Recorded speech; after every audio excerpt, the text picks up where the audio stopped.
Remue ménage. Remue ménage.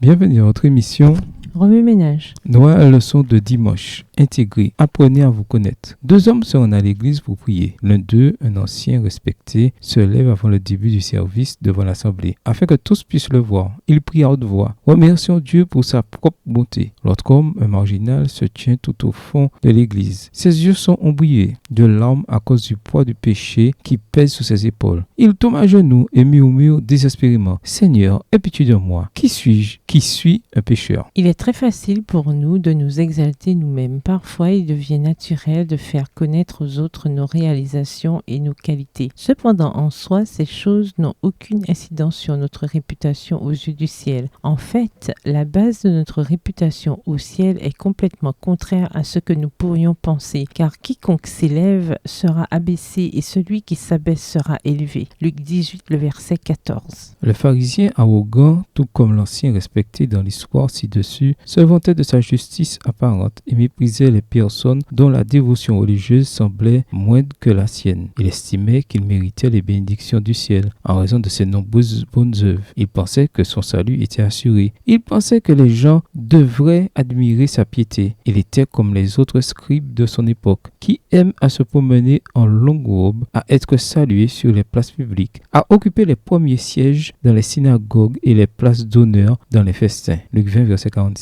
En revanche, le collecteur d'impôts, à l'image du marginal, reconnaissait son état de pécheur et savait qu'il ne méritait aucune bénédiction du ciel. Il comptait sur la miséricorde de Dieu. Il ne pouvait y avoir de plus grand contraste entre la façon dont ces deux hommes se percevaient. Dans cette histoire, Jésus présente un royaume à l'envers, à l'opposé de ce à quoi nous nous attendons probablement. L'homme qui se croit sauvé est perdu. L'homme qui reconnaît son indignité est sauvé. Seul celui qui se reconnaît pécheur peut être sauvé. Lorsque nous prenons conscience de notre véritable état de péché et de notre besoin désespéré du Christ, nous pouvons venir à lui en sachant avec certitude que si nous confessons nos péchés, il est fidèle et juste pour nous les pardonner et nous purifier de toute iniquité. 1 Jean 1, le verset 9. Plus nous nous approchons du Christ, plus nous prenons conscience de notre péché et de notre dignité. Seule la contemplation du Christ nous permettra de nous voir tels que nous sommes. C'est parce que nous ne connaissons pas notre Sauveur que nous nous laissons griser par le sentiment de notre valeur personnelle. Extrait du livre Les paraboles de Jésus, dans le chapitre intitulé Deux adorateurs, aux pages 131 et 132, livre écrit par Ellen G. White. Alors, que pense Dieu des orgueilleux? 1 Pierre 5, verset 5 nous dit que Dieu résiste aux orgueilleux, mais il fait grâce aux hommes. Cela ne pourrait être plus clair. Remue-ménage. Question explorée. Quand avez-vous fait l'expérience de la grâce de Dieu pour la dernière fois? En effet, nous devrions faire l'expérience de cette grâce quotidiennement. Nous devrions également faire preuve de grâce envers les autres. Prenez le temps de prier dès maintenant en demandant à Dieu de vous rendre humble sous sa main puissante afin que lui seul puisse vous exalter en temps voulu. Au revoir. Et à demain si je veux.